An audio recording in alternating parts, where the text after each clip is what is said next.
Selamat pagi, siang, sore, atau malam yang menonton video ini.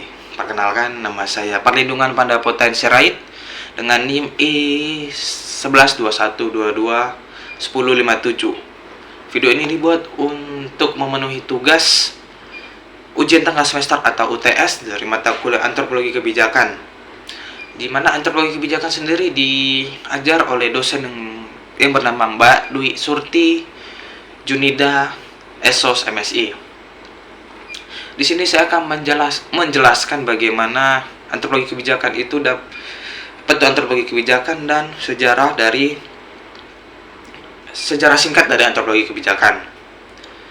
Nah, apa sih itu sebenarnya antropologi kebijakan? Antropologi kebijakan sendiri merupakan cabang studi dalam antropologi yang berfokus pada analisis kebijakan publik dan dari perspektif budayanya. Secara umum, antropologi kebijakan mempelajari bagaimana kebijakan itu dirancang dan berdampak pada masyarakat. Namun, seringkali kebijakan ini tidak dapat diterima atau tidak berdampak, terutama pada kelompok-kelompok yang seringkali tidak terwakili secara penuh dalam proses pembuatan kebijakan ini.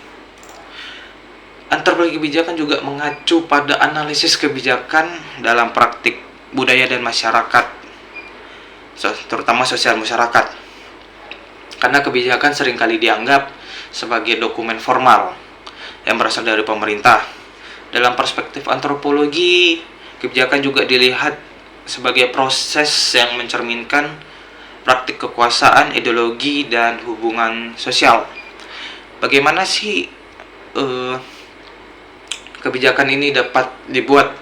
Sebenarnya banyak metode dalam antropologi, terutama antropologi kebijakan, untuk memahami bagaimana kebijakan ini dapat diimplementasikan secara maksimal ke masyarakat. Seringkali digunakan adalah metode etnografi, karena metode etnografi sering digunakan karena metode etnografi merupakan metode di mana kita sebagai para antropolog untuk terjun langsung ke dalam masyarakat dan melihat budaya mereka secara langsung dan kita dapat melihat dan menentukan bagaimana kebijakan ini dapat berfungsi atau tidak pada masyarakat tersebut. Kebijakan pada masyarakat juga memiliki dampak, terutama dampak sosial, ekonomi, dan budaya yang dihasilkan oleh kebijakan terhadap masyarakat setempat yang dibuat kebijakannya. Kebijakan ini dapat mengatasi ketidaksetaraan sosial dan mengubah identitas hubungan sosial atau mengakses sumber daya sosialnya. Ruang lingkup antropologi kebijakan dapat mengkaji dengan memperhatikan peran kita sebagai aktor seperti pemerintah, institusi, ataupun organisasi non pemerintah. Dalam aspek antropologi seringkali kita menyoroti aspek kekuasaan, negosiasi, dan representasi yang terlibat dalam mengambil keputusan kebijakan. Banyak implementasi kebijakan yang tidak hanya mengkaji rancangan kebijakan, tetapi juga bagaimana kebijakan tersebut dapat diimplementasikan dengan masyarakat.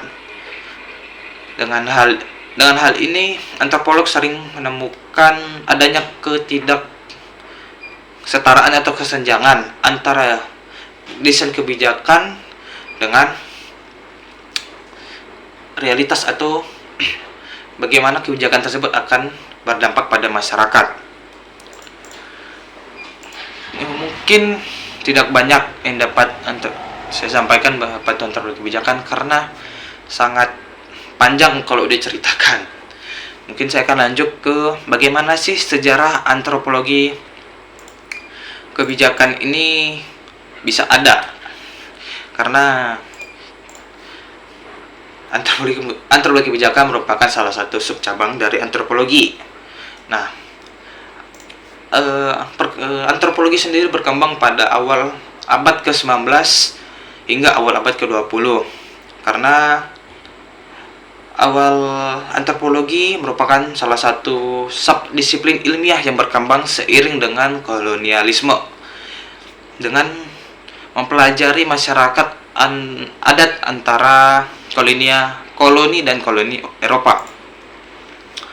Antropologi kebijakan mulai berkembang atau mulai ada sejak awal 1980-an hingga 1990-an, di mana berkembang menjadi salah satu cabang yang lebih jelas. Nah, di mana mempelajari kebudayaan kebijakan bukan hanya sebagai objek peneliti tapi sebagai budaya. Maksudnya sebagai objek adalah kebijakan tidak hanya dibuat semerta-merta hanya sebagai sebuah peraturan, tapi bagaimana kebijakan ini dilihat sebagai sudut pandang kebudayaan, di mana bagaimana kebijakan ini akan dapat merubah atau tidaknya sebuah kebudayaan dalam masyarakat yang diimplementasikan kebudayaan tersebut. Seiring globalisasi, antropologi kebijakan mulai berkembang dan semakin berfokus pada dampak kebijakan di era globalisasi terhadap komunitas sosial. Nah, studi ini mengeksplorasi bagaimana kebijakan diterapkan oleh organisasi internasional atau negara-negara yang sedang berkembang. Karena di era globalisasi ini